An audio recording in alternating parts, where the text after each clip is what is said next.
The following podcast is a Dear Media production. Hello, and welcome back to your favorite podcast, Deinfluenced. It's me again, just me. I know some of you guys hate this. I know a lot of people miss Jordan, and trust me, I do too, especially after today. I'm going to miss him like exponentially because I did a deep dive on something that is so out of my territory and Jordan is such an expert in, and he would be great like in this episode. But like I said, y'all, he is pursuing other things that he's been working on. And so it's really hard for him to do it all. So, you know, when I took my 2 months off, this is like Jordan's month off or so. We'll see what happens. But, yeah, so I guess we'll just do like a little recap. You guys really liked the friendship episode. I was really happy about that. But yeah, what's happened since we last got together? Honestly, a lot has happened. I went to New York. They were like, would you like to go on The View? And I was like, yeah, sure, let's give it a shot. Like, why not? I don't usually watch The View, but I was like, this will be a great opportunity to share Divvy, to just like put ourselves out there, to meet new people, and honestly, like really good practice for being, for just doing anything on TV because it's so different. I have to say I had the time of my life. I was like, I loved it because first of all, I was on stage on camera on stage with like 4 or 5 other entrepreneurs, female founders. And we were all like hyping each other up the whole time. Like we got really close. It was like so fun. And we were all super supportive of each other, which just made it great. Everyone from The View was so kind, like so awesome. And also it's like a little, not competitive, but like you have 60 seconds to share your product. And so you have to fit in like all these talking points and like sell it as much as like as fast as you can, but as being as like natural and authentic as you can, which was like the challenging part, which made it so much more fun. Like I told my team afterwards, I was like, anytime y'all want to do anything on TV, because basically the Divvy team was like, hey, like if you want to do this, like if it makes sense in your life right now, like you can.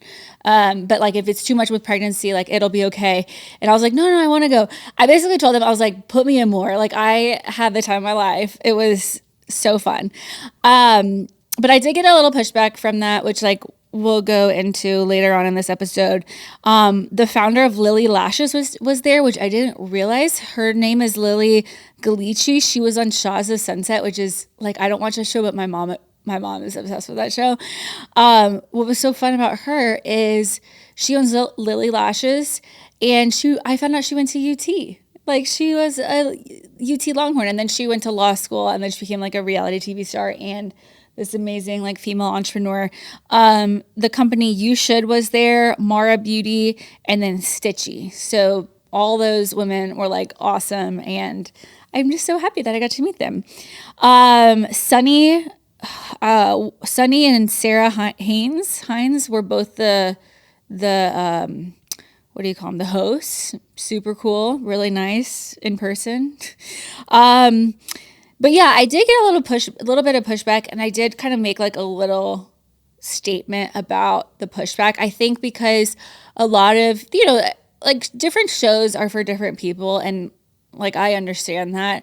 And you know, but a lot of people were like, okay, why are you going on The View? Like they felt like The View was like hateful and didn't align with my values. And I'll be honest with y'all, I haven't watched The View in like years, but I've seen like clips and stuff of like what has been said. And yeah, I mean, I think sometimes like definitely like they probably say things that I do not agree with. But I don't know, I've always felt, what I said in my statement is I've always felt very called to like put myself into situations with people that like around people that don't necessarily always have to believe the same things that I believe, because I feel like that's when I can use like my kindness and personality and conversation to like get to know people and like hit a deeper level. Like, and that doesn't even mean just like the hosts on The View, but maybe it's the people behind the stage or the people in the dressing room or whatever. And maybe that's because like I grew up like in a Jewish community where like most of my friends were Jewish and I was like the only Christian really. Like we had very few people on my street that like celebrated Christmas. And so I've just always been like used to that and very accepting of just being in those type of environments. But I do understand like politically everything is so charged right now. But I was really surprised that they gave me the opportunity to go on their platform, because if you really think about it, they were supporting me and like my platform, and I was like, okay, cool, like if they want to put me on their show, like I would love that. And so yeah, I just felt like it was a really good opportunity.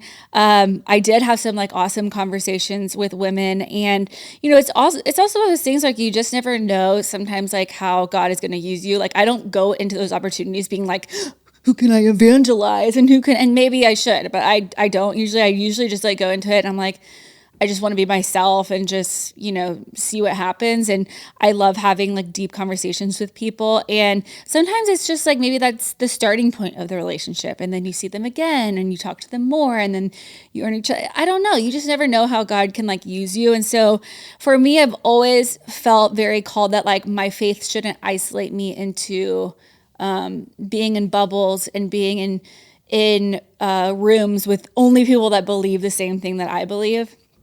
But I think it's also like maybe a personal conviction thing, because maybe there are times in life where it's really challenging to stand up for your faith, or you feel like you're going to be tempted, or you feel like, and so maybe God is calling you not to go around those circles.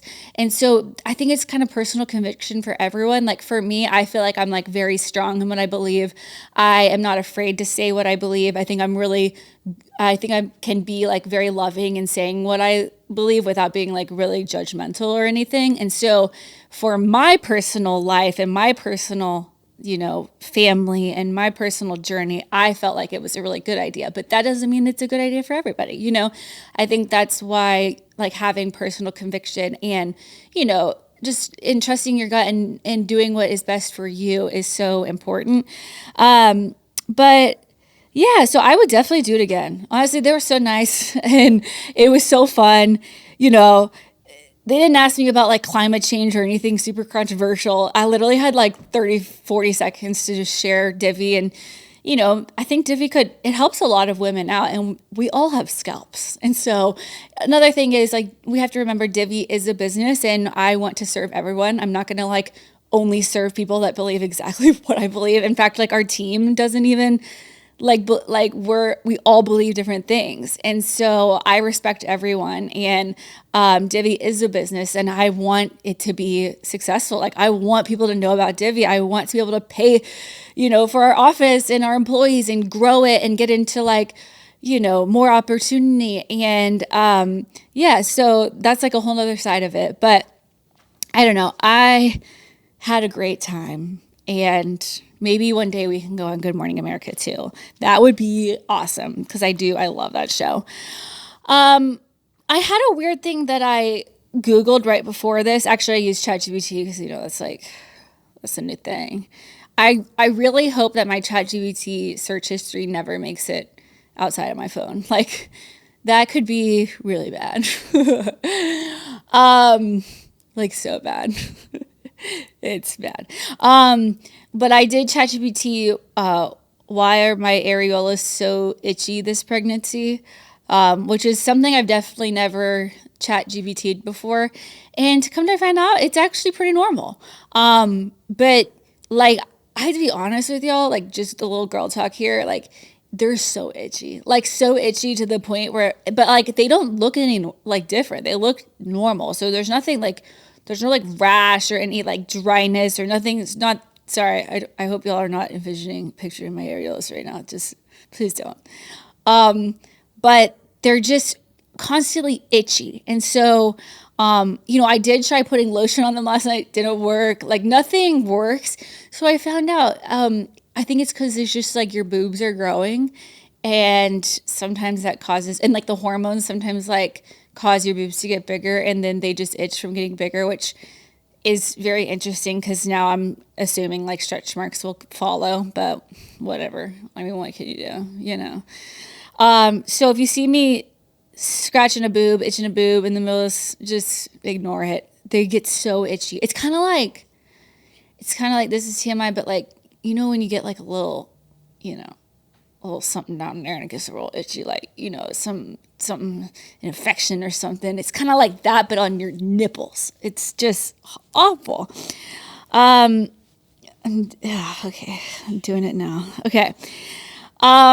So yeah, I looked up, and then there was also something really funny that happened. Like, the TV team is so funny. Like, sometimes I just wonder if I should like just quit and just like go work for the Divvy team full time, because they're literally so funny. We looked like on our Ring camera, or like we don't have a Ring, but like our camera, security cameras. And while we were in New York, and our entire Divvy team was on my front porch, and I was like, what are they doing? Like, it was like, maybe are they here for my birthday? Because my birthday is coming up. No. And they're just all kind of walking around my house. Apparently they had like a team retreat where they they reviewed the history of Divvy. Like, so they drove all over like town, researching the history of Divvy. And so like we got home and there were like all this like, did you see the sidewalk chalk was like, Divvy was here. I was like, what are these people? It's like a big team. I'm like, what are they doing in my front yard? But it was cute because this is where Divvy was born, in this house. So they're hilarious. That was like so funny to see. I was like, is something wrong? Let's see what else has been happening in life. So we went to Nashville for like 24 hours last weekend, and it was a very like last minute trip. Y'all know, because Jordan's trying to convince me to move to Nashville. We looked at Franklin and Leapers, which is like 45 minutes outside of Nashville. And it was so fast. We looked probably at like 4 different houses, 3 different lots if we wanted to build. This Franklin Leapers Fork is kind of like, a dream. Like, if you think of like Heart of Dixie or something like that, it's like everything is so cute and quaint, and the people are so nice, and it was so beautiful with hills and trees, and I loved it. We visited our friends, the Bethkes, Jefferson Bethke and Alyssa Bethke, and had so much fun. I met all of their friends. I met so many moms. Like, they all had kids like the same age. The one thing was like, it is pretty far out. Like, you do feel like you're in the country. Which it's so pretty. So there's like half of me that's like, oh, I want to do it. And then half of me is like, no, I need, like, at any given time in Dallas, I can go to like 5 different malls. Not to say I'm like a mall girl. It's just like being able to go to like events at like reading things at the mall, or I have like, there's just stuff always going on in the city for your kids. And I love being able to meet central at a place like that, instead of like, I was asking them, like, what do y'all do? Like, what do you do whenever you want to hang out? And they're like, we all just go to each other's houses. And I don't know if I want people at my house all the time. I'm gonna be honest. I don't know if I want. I like the fact that sometimes we can go to like a movie together, or a nice lunch together, or I don't know. We'll see. We're still thinking about it. But it was a really sweet trip. We watched Texas OU, and then that's whenever we came back, like literally that night, repacked, and then left for New York the next day. So we did the View, woke up super early. I had my makeup done by Kellyanne, which she's so good. I like love. Actually, she was in my sorority, but if you don't follow her on Instagram, she's super talented. So we had, I think they came exactly at like 6 a.m. So we had an early morning call. It was funny because we went to, like 4 or 5 years ago when I first made the Forbes top creator list, we went to like this Forbes event. And then afterwards we went to this restaurant called Loring Place. And it was just like right next door. It was random that we went there. Well, I became obsessed with that restaurant that night, even though I've only been there once. I got the short rib at this restaurant, and it was like the best thing I ever had. And so for the past 4 or 5 years, I have been talking about this restaurant, but we just haven't been able to spend a lot of time in New York. So Jordan took me, and he surprised me with my favorite, my quote unquote favorite restaurant. And like, no offense, but it was subpar. And I was like, what the heck? Like, I remember this place as being so good. It's fine. But we ordered pizza, and we asked the waitress, like, what's the best pizza here? And she was like, the corn pizza. And oh my God, y'all, they brought me a pizza with corn on it. I was like, this is not okay. I don't understand why I'm eating corn on a pizza. I don't like it. It was just It was like literally think of taking like a pizza and then just putting corn on it. Like that's what it tasted like. I was like, I don't understand. And I should have understood because she did say you should get this because it's about to leave the menu. Well, now we know why it's about to leave the menu. It's corn on a pizza. I was just so disappointed. They did have really good like mocktails and stuff like that. What did we get for? Oh, we had the burrata for starters. It was good. No, I'm sorry. It was the ricotta. It was okay. Like, I mean, I don't know. I just feel like New York has so many good restaurants, but it was very sweet that Jordan surprised me with that. The next day after we shot The View, we went to the plaza for lunch, had a yummy salad with truffle fries, maybe some of the best truffle fries I've ever had. And oh my God, like you walk into the plaza and like you literally think you're like a criminal walking in. Like they just have like so much security and they're like, what are you here for? And they're like, well, are you a guest? Like, if you're a guest, like you need to leave. And I'm like, no, I'm not a guest, but can I have lunch here? And they're like, let's go. We have to go ask. I'm like, what do you mean we have to go ask? I've had lunch here a million times. They just really know how to make you feel a certain type of way. I think they let me in because I got my hair done that morning, but if it was any other day, probably would have been a no. I have to tell you all about the hotel that we stayed at. It might be one of my favorite hotels ever.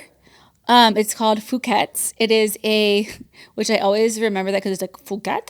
It's almost like Phuket, but it's all pink and green. It is so cute, but the pink is not very confrontational. Like, it's not like a really annoying pink where it's like super girly. It's like a fun pink and green.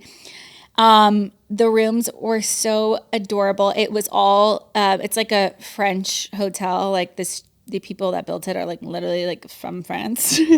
And a lot of the employees there are also French. So they speak French. Like it was so cool. And when I was leaving for The View, I was leaving and we had called an Uber and, they all have these like black SUVs. Ours was like a Lincoln Navigator and then there was like an Escalade waiting. So there were two Escalades next door to each other and with the doors open with the driver waiting. And I was like, which one is ours, babe? And I'm like, I'm confused. I'm trying to figure out. Well, this little blonde chick like scurries past me. It was Reese Witherspoon. Y'all, she was so little. I was a little shocked. I was like, whoa, she's so much smaller than I thought she was going to be. But she was so cute and she was walking so fast. And I was like, that girl is going places. Come to find out, she was in New York promoting she wrote like her first novel. It's called Gone Before Goodbye. And yeah, so she's kind of like on a media tour for that. It's so crazy to me that like someone like that she's a powerful, like strong little smarty pants, like she has got it going. She sold that, her media company, I believe it's called Hello Sunshine for like over $1 billion. I remember hearing about that and I was like, wowzers. And she's still out there. Cause like, guys, think about it. If I sold a company for $1 billion, to do that and to like be writing novels and like you just have to be super passionate. And Jordan and I got in the elevator like later on and we were like, man, these people like actually hustle. Like they're not just like famous because they're famous. They're famous because they have a different threshold than the average American. Like they go harder than anyone and that's why they're so successful. Like I couldn't do it. I really couldn't do it. I don't even know if I want to do it, but it was wild. Like I went there for like The View for like 30 minutes and she was like on a media tour going to like a new interview every single second. It was just, and not only that, she sold her company for $1 billion and she still runs it. Just saying. It's pretty amazing. How are we already talking about the holidays? It feels like school just started, but here we are, holiday mode in full swing, and honestly, I kind of love it. There's something about pulling out the cozy blankets, planning for guests, and making the house feel warm again, but it can also be a lot. From getting all the holiday decorations out of the attic to decorating the tablescape for holiday meals, That's why I've been shopping on Wayfair. It's seriously the easiest way to get everything done before the chaos begins. I just ordered the prettiest pieces for our holiday tablescape. Some textured placemats and a few cozy decor accents like taper candles and a linen runner that makes the whole space feel effortlessly festive. And now I'm eyeing all the holiday decor. Wayfair has everything: Christmas trees, wreaths, garlands, even the big inflatable Santa Jordan swears we don't need, but secretly he loves it. Their huge selection makes it so easy to find something that fits your style, whether you're into classic cozy or full-on sparkle. But like I said, Wayfair is awesome because they really do have it all. Like, I'll be shopping for fall decor, but then that's where I got Stella's mattress for her bed, and it was on major sale, and honestly, it's probably one of the best mattresses in our house. Plus, delivery is always free and fast, even on the big stuff. No more renting a truck just to bring home a dining table or sofa. Wayfair makes it easy to get organized, refreshed, and ready to host without spending a fortune or your insanity. So get organized, refreshed, and ready for the holidays for way less. Head to wayfair.com right now to shop all things home. That's WAYFAIR.com. Wayfair, every style, every home. Okay, moms and dads, tell me if this sounds familiar. It's 6 p.m., the kids are melting down, everyone wants something different, and somehow the only thing in the fridge is half a yogurt pouch and a slice of bread. That used to be my life until we discovered Nurture Life. Nurture Life is a meal delivery service that makes nutritious meals and snacks kids actually want to eat without having to spend hours in the kitchen and desperately pulling out the processed foods. Their menu is perfect for ages 10 months to 10 years with fresh, fully cooked meals ready to serve in just 1 minute. Here's what sold me. They're the only kids meal brand that tests every meal for heavy metals. As a mom, that peace of mind is priceless, and my kids, they're obsessed. A favorite in our household is the mac and cheese with hidden carrots. No lie, someone's eating this downstairs like right now. When they get home from school starving, I can pop one in the microwave and boom, dinner in a minute. Meltdown avoided. I love that all their meals are made fresh, eat every week, never frozen, and designed by registered dietitians, so I know my kids are getting the right balance of protein, veggies, and nutrients. Honestly, it's taken so much stress off my plate, literally. So head to nurturelife.com/deinfluence and use code DINFLUENCE for 55% off your first order plus free shipping. That's right, 55% off plus free shipping. Once again, that's nurturelife.com/deinfluenced, and make sure you use my promo code DINFLUENCED. Even if you aren't a parent with young kids, you probably know someone who is. So share our code and make sure our show gets the credit. Remember, put your little ones first with healthy meals from Nurture Life. You know that moment when the weather finally cools down and suddenly all you want to do is live in cozy layers and soft sweaters? Literally always. That is my happy place, and that's exactly why I'm obsessed with Quince. If you're looking for quality essentials that feel cozy, look refined, and don't blow your budget, you need Quince in your life. Think $50 Mongolian cashmere, premium denim that fits like a dream, and those classic wool coats that make you look instantly put together, even if you're running late to school drop-off. Also, I'm obsessed with their socks. I just got like my 4th package. I think I'm wearing, oh no, I'm not wearing them now, but I do love them. Lately, I've been eyeing their sweaters. They're known for being buttery soft, timeless, and honestly feels like something that should cost 5 times more. And don't even get me started on their outerwear. It looks totally designer, but at a fraction of the price. I actually just ordered some fall loafers from Quince. They're so cute and look designer. The best part, Quince partners directly with ethical factories and cuts out the middleman. So you're getting the same luxury quality you'd find at high-end retailers, but at about half the cost. It's one of those rare brands that actually makes you feel smart and stylish when shopping there.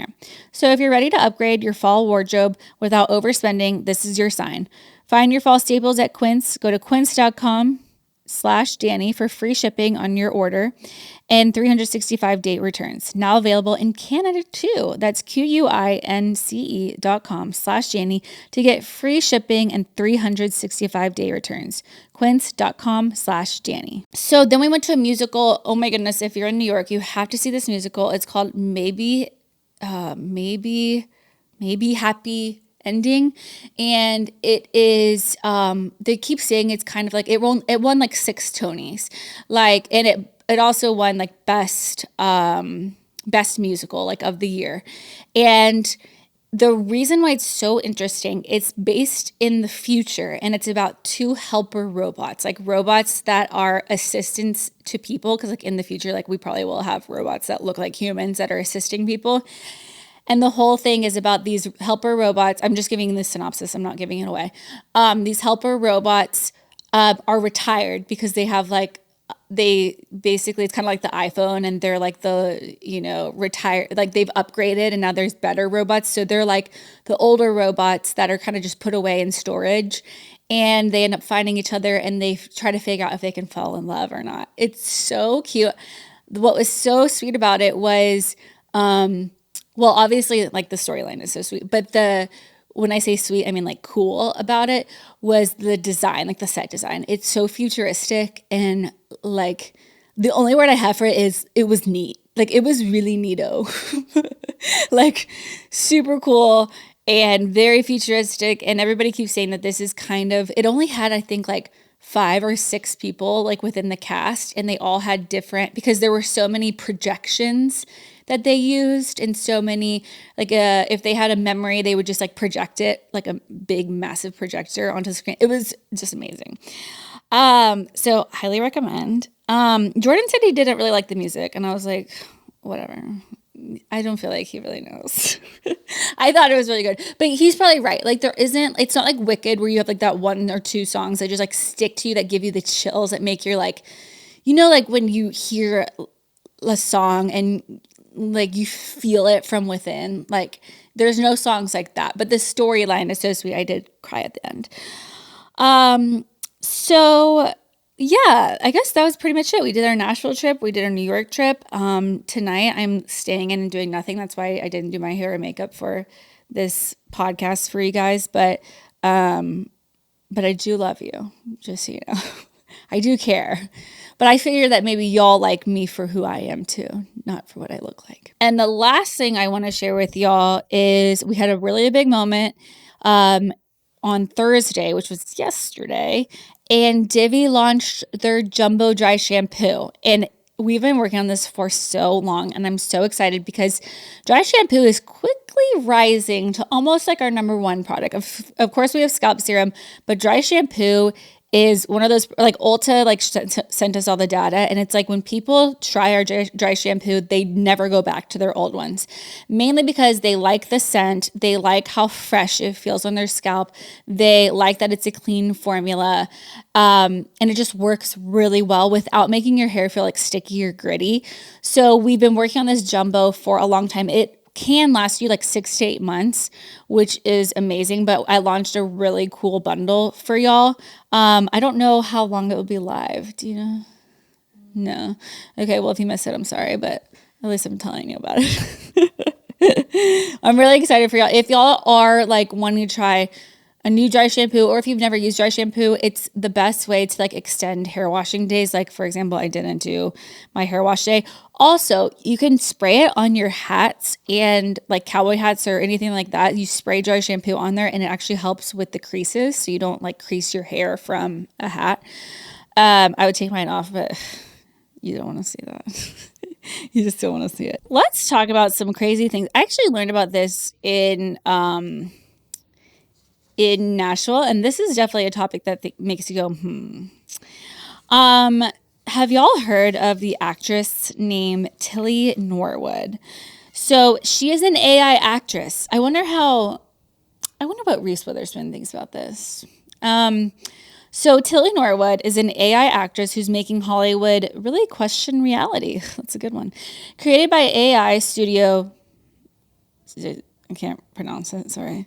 Ziosha? Okay, whatever. She has a growing Instagram, a role in a film, and even a talent agency interested in signing her. But is this seriously the future of entertainment? Basically, Tilly was developed by, I'm just going to call it Ziosha. It's a division of Particle 6 led by Aline van der Velden. Wow, Aline van der Velden. She sounds like she would come up with like AI people. She gained 50,000 followers on Instagram in May of 2025. She's featuring AI-generated modeling shots in film scenes. She starred in AI Commissioner, a comedy sketch created using AI tools and written by ChatGPT. Wow, this is kind of cool. So then we have, obviously Hollywood. Like I I want to know so badly what Hollywood's reaction was to all of this. Talent agencies like CAA, WME, and UTA have expressed concerns over AI-generated stars. Some agencies argue that platforms like OpenAI Sora's 2 could infringe on intellectual property rights by using real people's likeness without consent. Also, if y'all have not played around with OpenAI Sora's 2, like, oh my God, Jordan and I need to show y'all the video that we made. It was so crazy.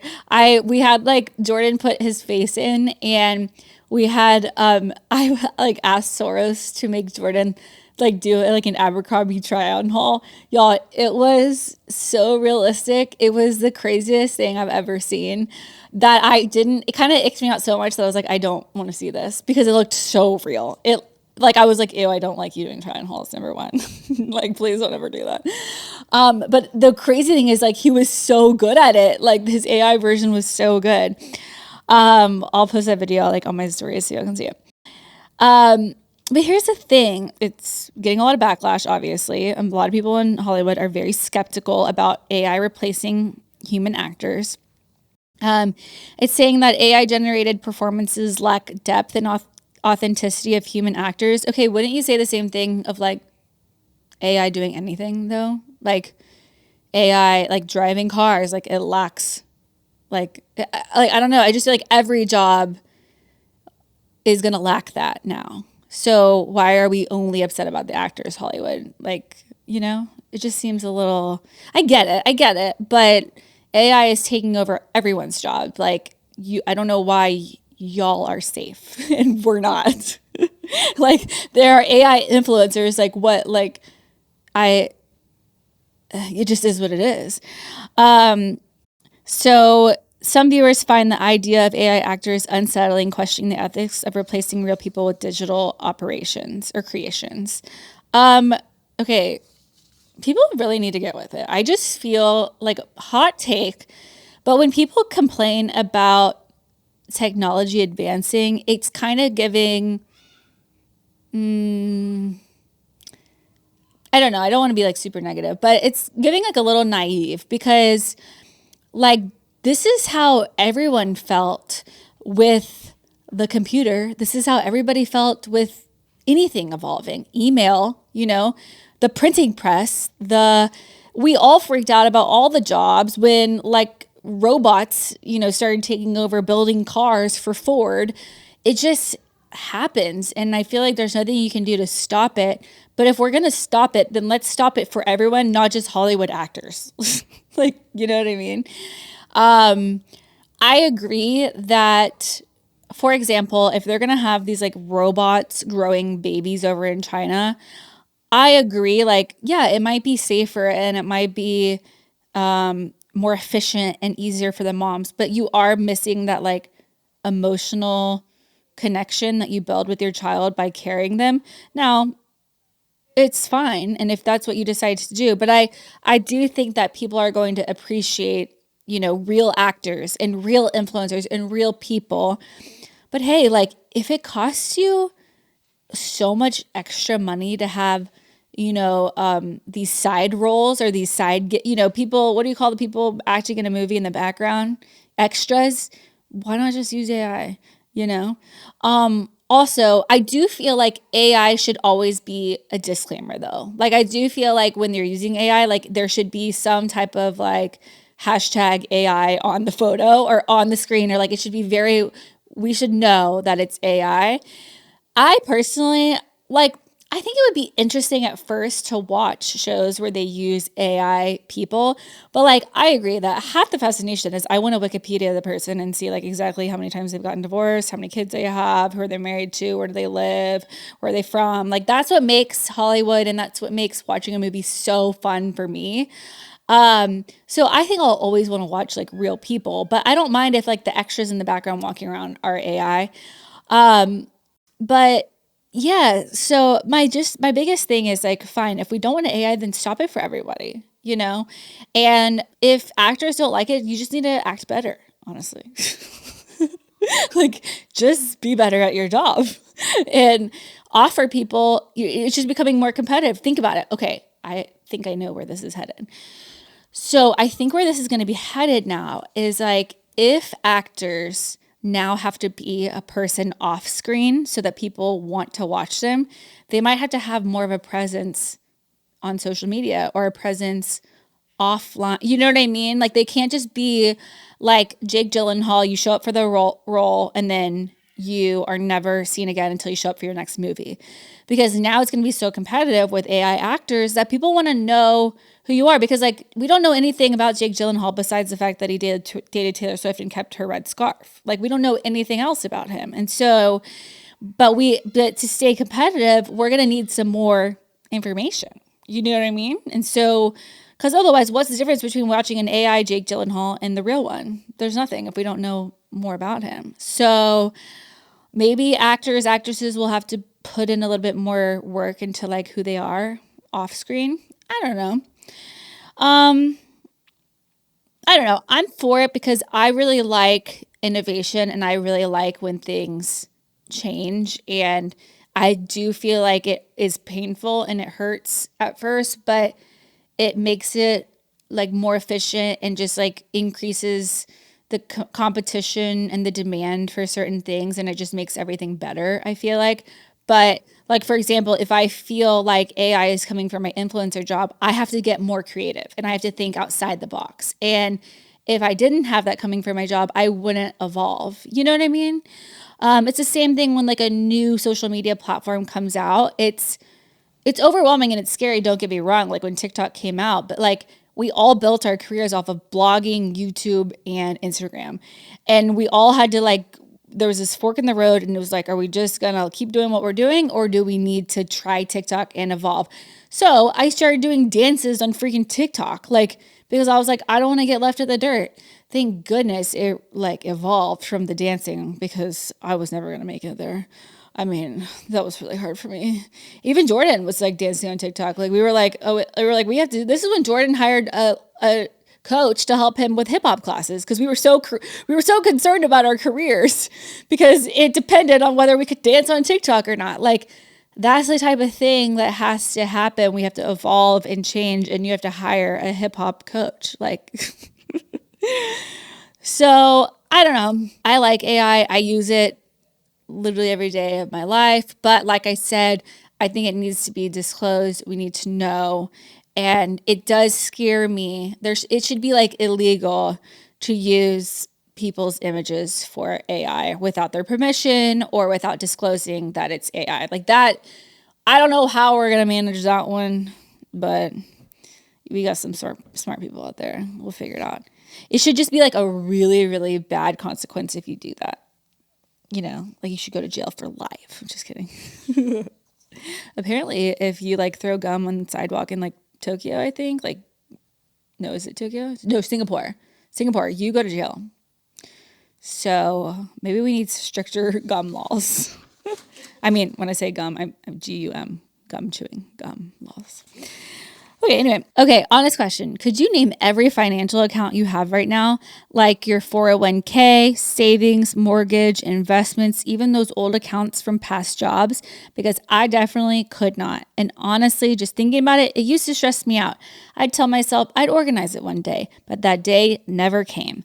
I was feeling a little out of the loop on our finances. So that's when I started using Monarch. Feel organized and confident in your finances with Monarch, an all-in-one personal finance tool that brings your entire financial life together in one clean interface on your laptop or your phone.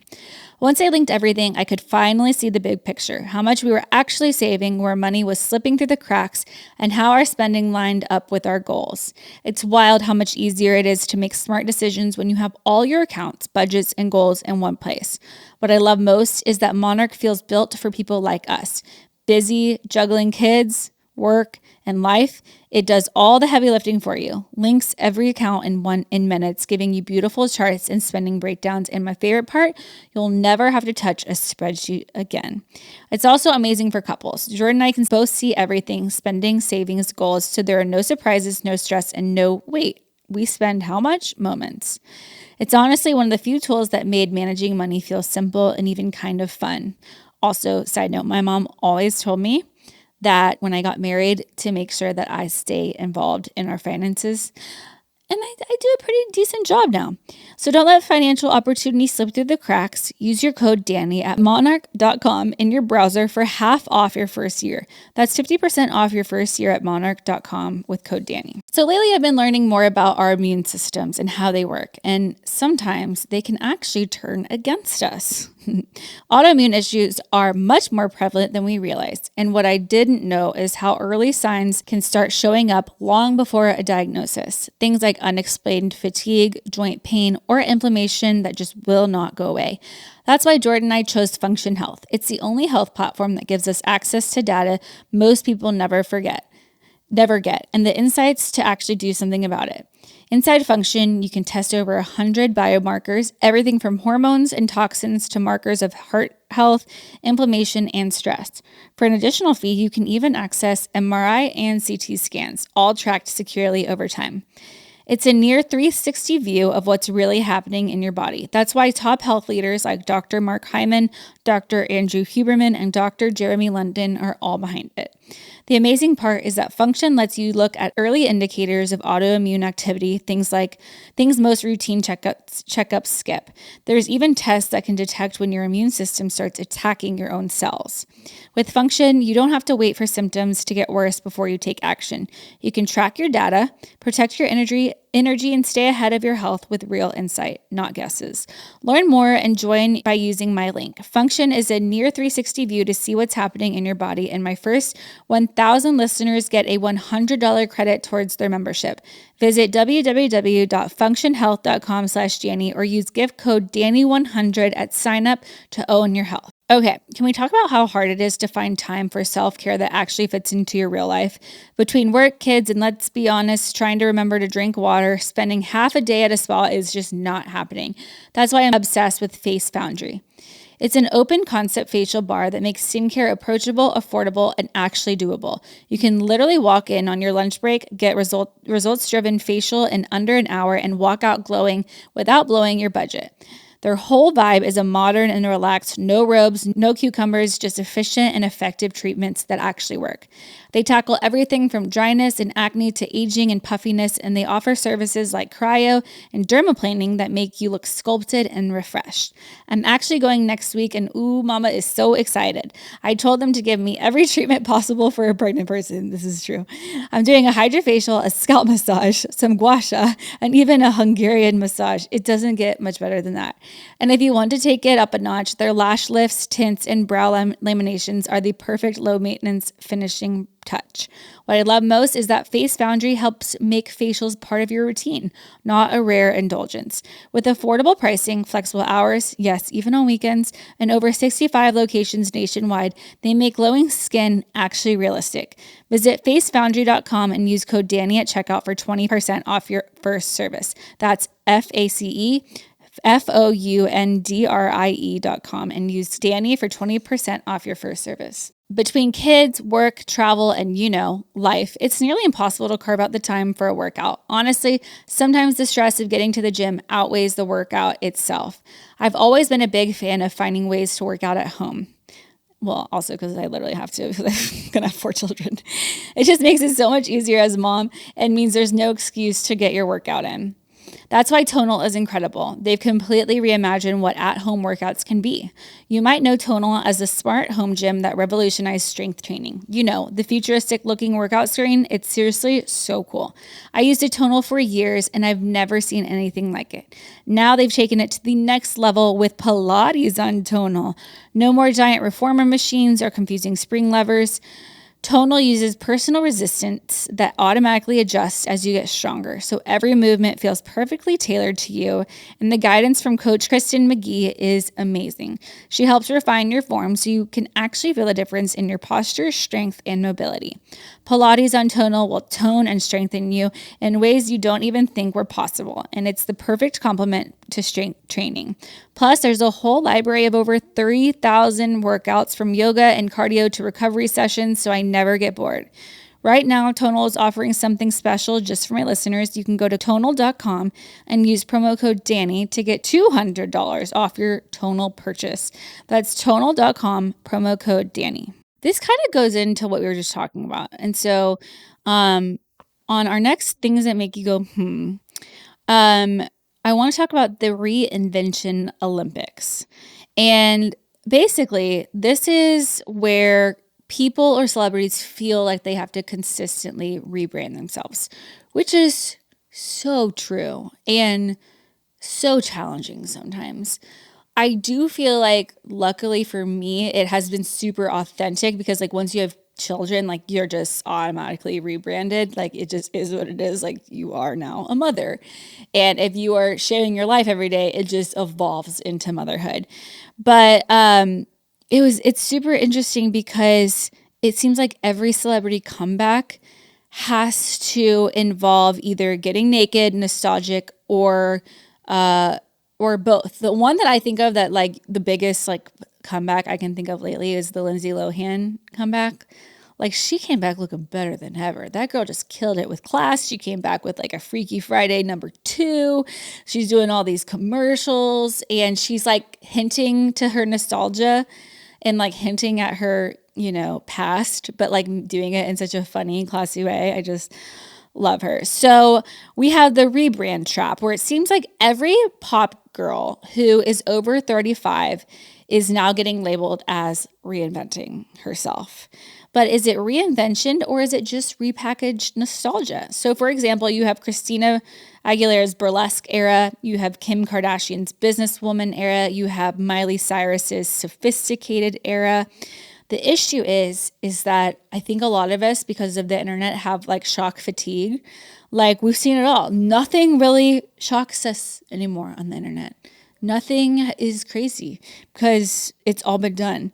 So artists keep upping the ante, but the audience is just numb to most of it. That is so true. I think about Miley Cyrus in her Wrecking Ball era. Like, we all were like, oh my gosh, she's going down the Britney Spears path. And that type of thing happens all the time. Like Doja Cat, right? Is that her name? Like, she's crazy. Like, the stuff that she wears is crazy. And it's just, yeah, you're right. It's just like another Tuesday. So another way that it seems like a lot of celebrities will reinvent themselves, oh, I've seen this so much, is owning your sexuality. Like, a lot of people will come back and they're like, I'm lesbian, or I now identify as a frog, or I, like, you have all different, our producer just looked at me. You have all different types of like how people are now kind of owning their sexuality, which sells empowerment. So I don't know. I've always wondered sometimes, is it authentic or is it more of like a PR strategy? Like, I remember when a lot of people on YouTube, probably back in I want to say this is like 2016, were coming out.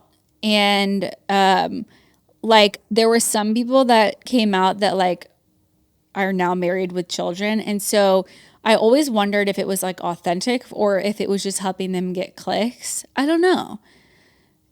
I see how people like it. That was a really easy way to just get more attention. But then I think it was authentic for some people. But I do know how, like, it is true, especially for influencers, like when you move, when you have a baby, when you get married, when you buy a new house, those are always like little spikes in your engagement because it's something fresh. And I think that's why I've seen a lot of influencers like move into houses every 2 or 3 years or build houses because they're like, that'll be great content and it will get me a year's worth of content. I feel that because I've been in the same house for 5 years and sometimes I'm like, I don't know what else to share. Like, we've exhausted all of our resources and I can just share this again, but there's so much more to talk about when you are constantly like reinventing yourself and doing like pushing boundaries and saying like, okay, who I am in the past is not who I am now. I guess I did reinvent myself more into motherhood. That's probably like the one that I really clocked into. I think like launching Divvy and becoming more of like a businesswoman was kind of like a reinvention, but not really, because I always feel like that's been at my core. And I think before I even shared Divvy as a business, I feel like I always shared like the influencer business, the business of influencing like behind the scenes. I always love sharing the business side of things. But I don't know. I always think about it. I'm like, if I ever reinvented myself, like, who would I be?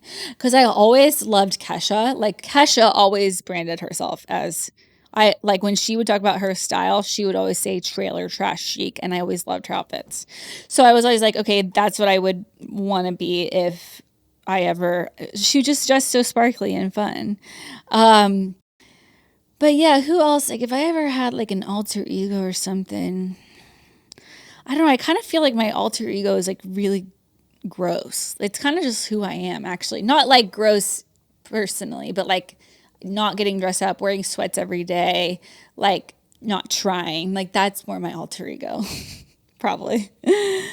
Um, but yeah, it is hard. It's really hard to stay relevant these days. I find there are some influencers that do it so well, like Tay and Kay do it really well. Um, Micah and Sarah, they're really good at staying super relevant. Alex and John, they're so funny. And like, Kat Stickler, she's always relevant with the times. Like, it's hard though, especially when you have kids. I'm like, I don't have time to watch every Love is Blind episode, you know? Like, I'm just trying to survive here and get through bedtime. Like, bedtime is like my Olympics every day. And so it's definitely harder. And if fame now is so 24/7, like you can't really fade it out anymore. You get burnt out by constantly pivoting and constantly, rebranding yourself. If anybody knows what I should rebrand myself to, just let me know. I've thought about the rebrand of me on a farm, but I don't know. It might be authentic to me one day. I think I could start with chickens because we did the math and we used 12 eggs a day in my house. Like 12 eggs. Is that a whole container? Yeah, like we use 12 eggs a day. Like we need probably chickens, like actually like just need them. I think it would be a great investment. Have heard they stink, but apparently they like really take care of themselves and, they do their own thing. So I would say if I started somewhere, I would rebrand myself to just being a chicken owner. And that's probably my first step. So anyway, a deep dive because that's what I've been doing lately. And I so badly wish Jordan was here to just fact check everything that I say because Jordan will know everything I'm saying by heart and he would have known all of this 3 months ago. But I'm just now learning it and I'm like, wow, mind explosion. So the main reason I wanted to learn about this is because taxes. I get so confused about where the money goes when we pay our taxes. I mean, you'll ever think about it? You probably maybe don't think about it as much as I think about it. But I feel like there's always these problems in every city and I'm like, or, in our country. And I'm always like, where's the money, the tax money? And where is it going? Well, I was really like, when I learned about DOGE, which is like that thing that Elon Musk started, which is basically it's an office in the executive branch where they go in and they like audit everything and they try to figure out where all the money is going in our government. When I started like researching more about that, my mind started to explode. I could not believe, like, I don't mean to be rude, but I cannot believe how incompetent like our government is. Like like whenever you're like, but the government will fix it or the government like. And I think I also started thinking about this because of education, because I am like I have always been like so pro public school for my children because I went to public school and like, I'm like any of the morals or values that you want to teach your child, like you can teach them outside of public school. Like I remember when my teacher taught me that the Big Bang Theory, and I remember being like, screw that, like I'm not gonna believe that because my parents taught me that, God created everything. And so like, I don't know, I've just always loved it, and then Jordan is like, we got to homeschool our children. And I'm like, you are so extreme about things. Like I could never literally, but maybe I will if I move out on a farm in Franklin.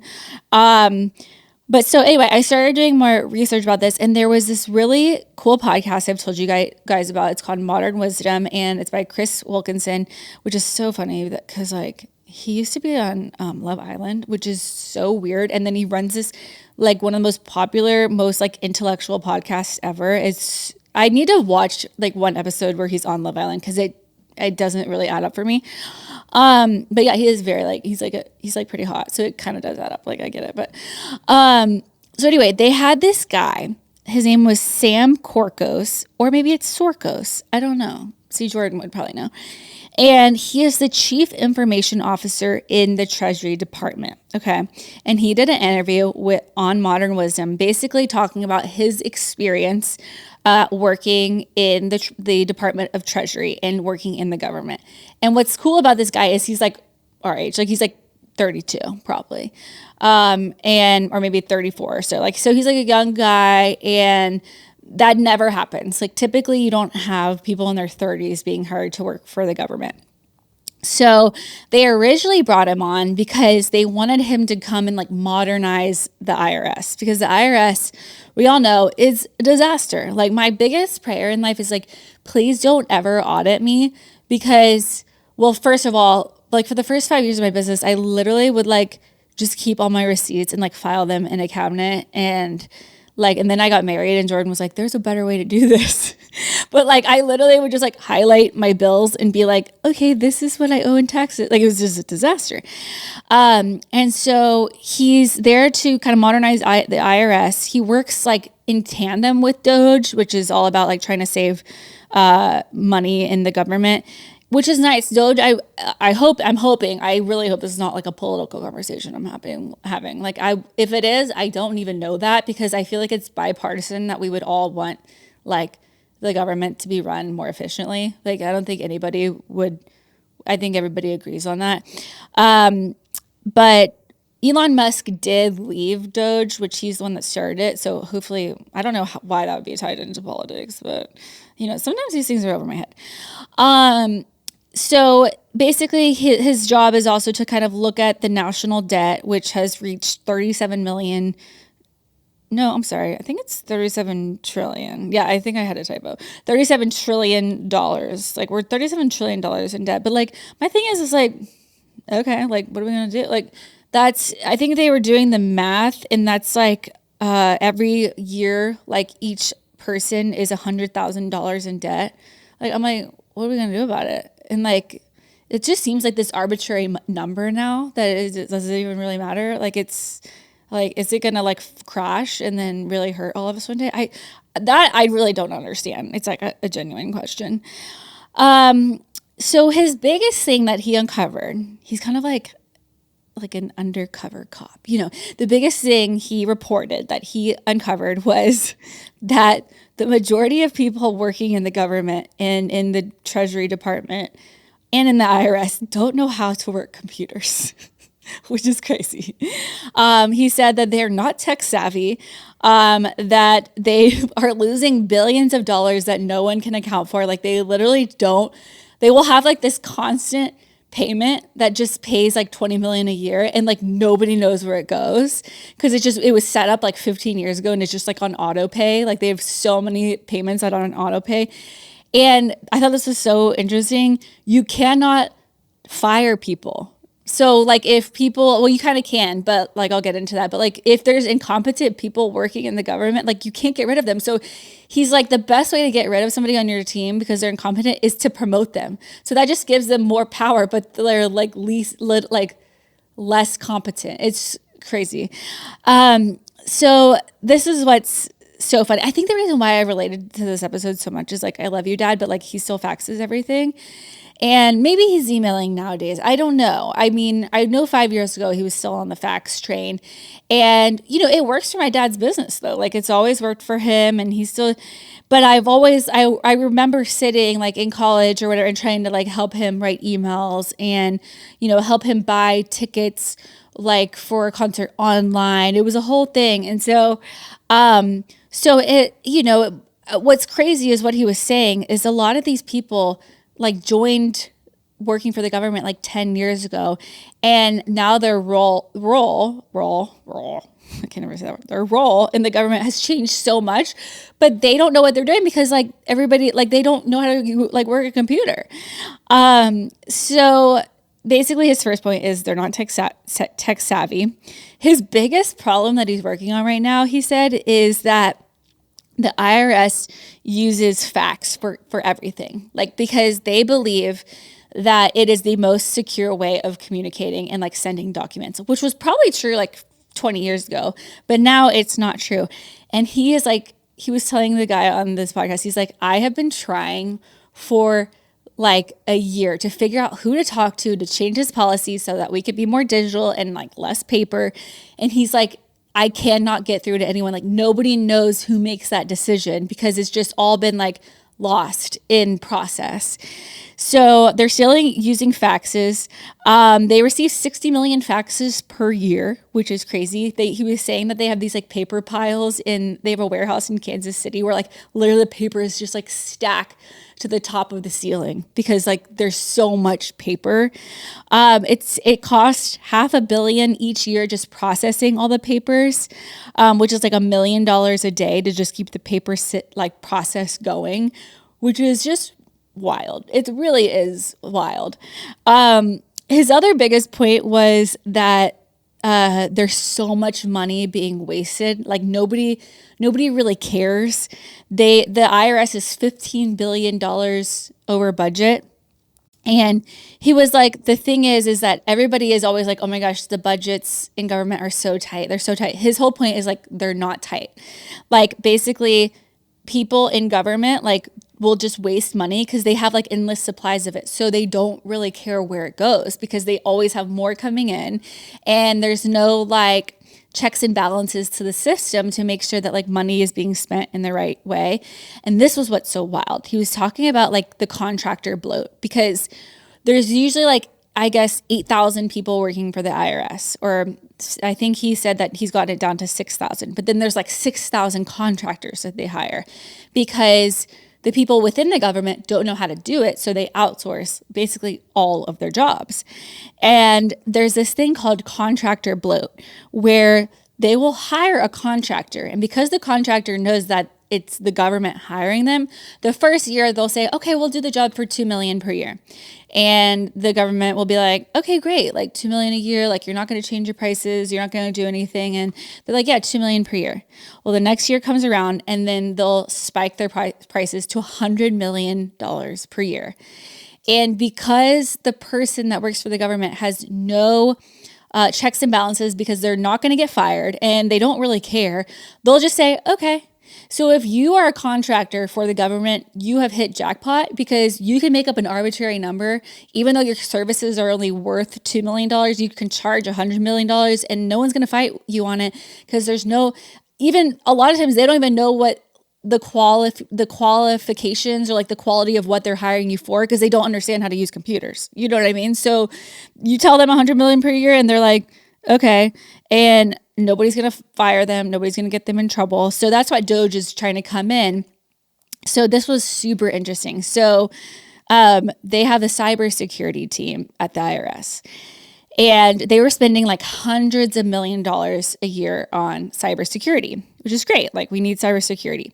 So Sam had everyone on the cybersecurity team kind of like run an audit of all their contractors. He was like, go look at all the money that we are spending and like sending out to other contractors. Come back to me with only the mission critical, services that we need to like keep everything safe.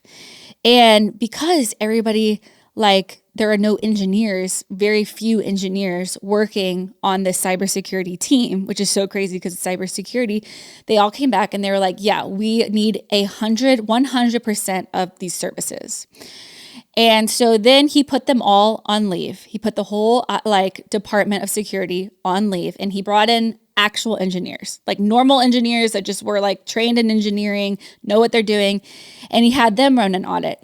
And over 30% of what our government was spending on cybersecurity was basically to services that had never been used before, like never even been touched.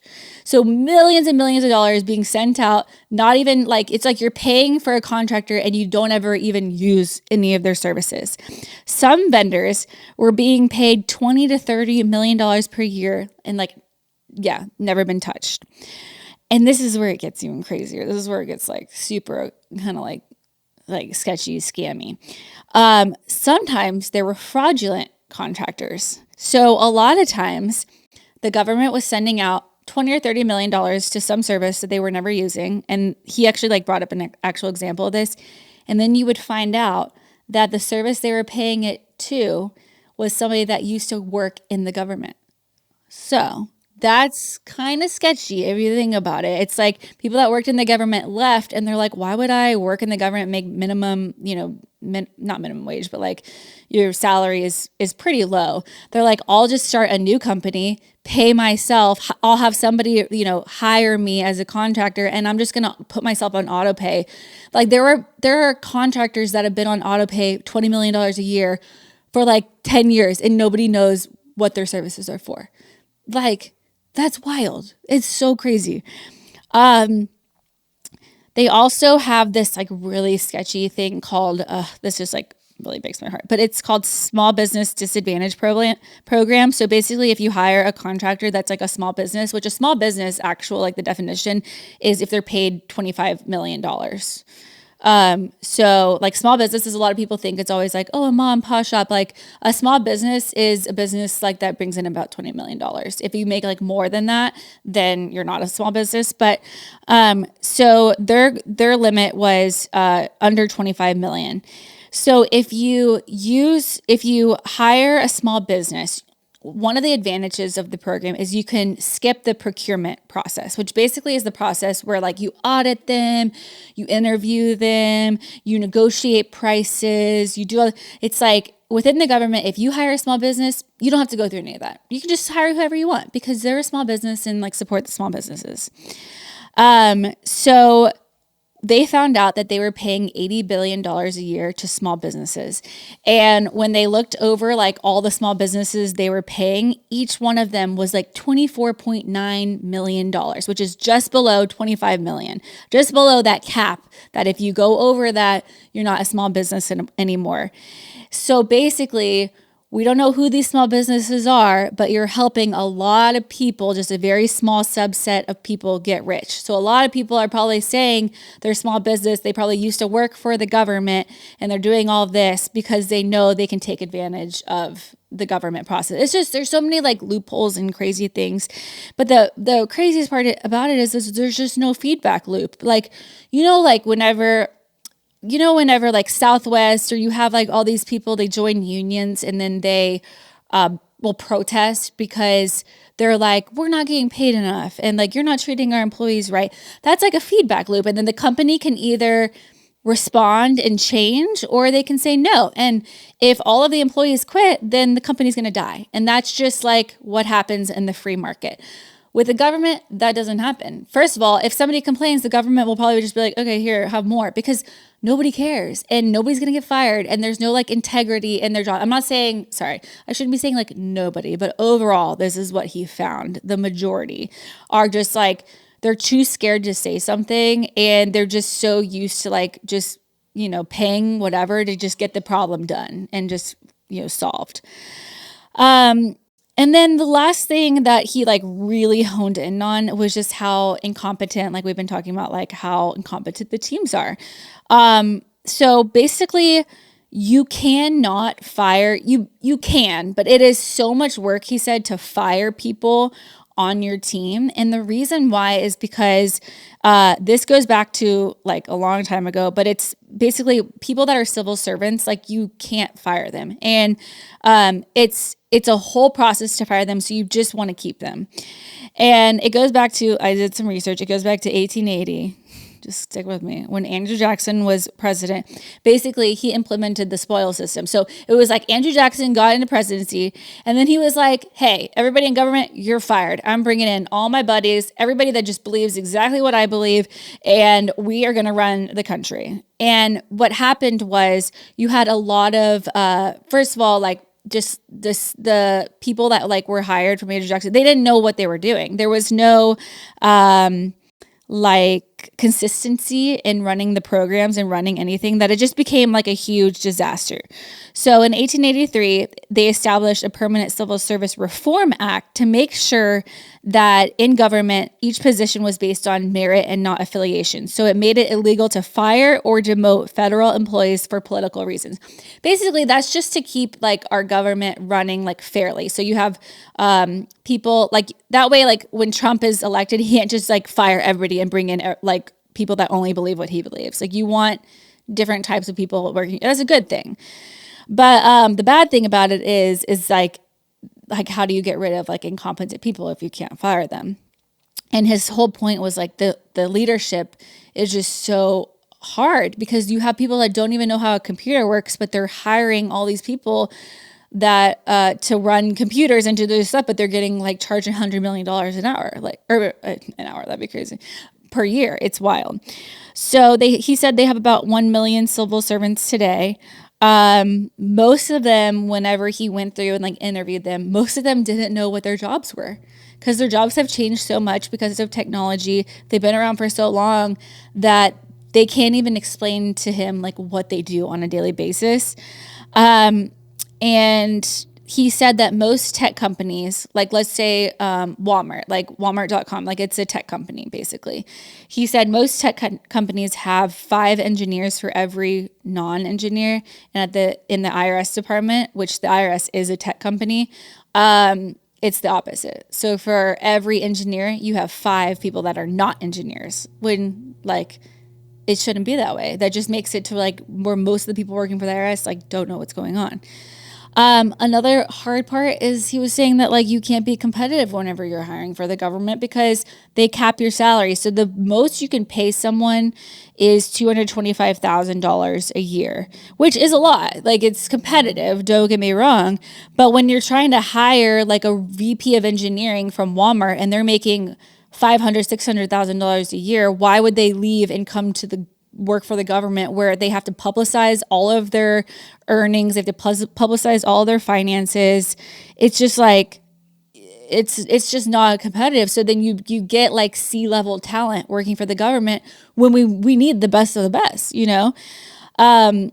Sam, this guy, he's the chief information officer, he said he could be making way more if he went to work for a corporation. But most people, you know, that are working still in the government, they just like have a heart for it and they really want to be there. But he was like, there's no way I could do this long term, you know. This is like another loophole he was talking about. A lot of times if they wanted to hire someone that like let's just say the cap is $225,000, but their salary or their rate they're asking for is $250,000.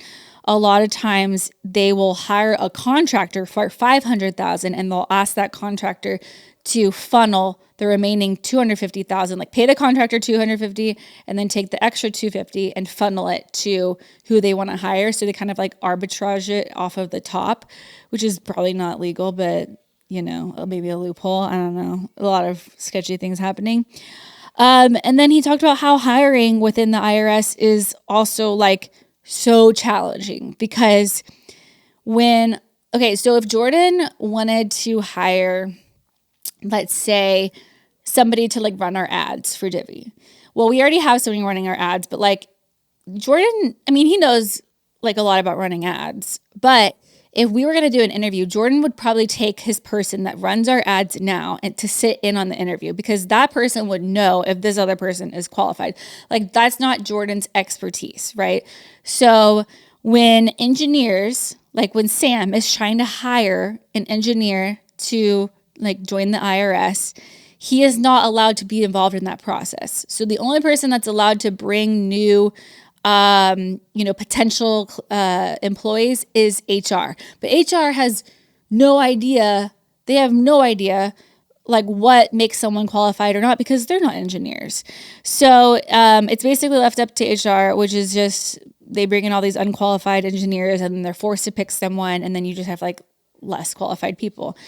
So the cool thing is DOGE is known for hiring young people and they're doing like a lot of cool things. Like he was saying that like people that are working within the IRS, the tech department, like the Treasury are saying, hey, like we don't know if this is good or bad, but it's the most different that it's ever been. So I do think like DOGE is doing cool things. They're uncovering all of this. They're like bringing it to light. They're trying to fix it, but it goes so deep that it's going to take so long. And like we have to stay on course with fixing it. Otherwise it's just like going to keep on. I don't know. I just find it fascinating. Like I know that topic was probably so not relevant to a lot of people, but I could not believe it. I want y'all to go listen to this podcast. I will link it down below so that y'all can check it out. And if not, he has so many other like great people that he's interviewing.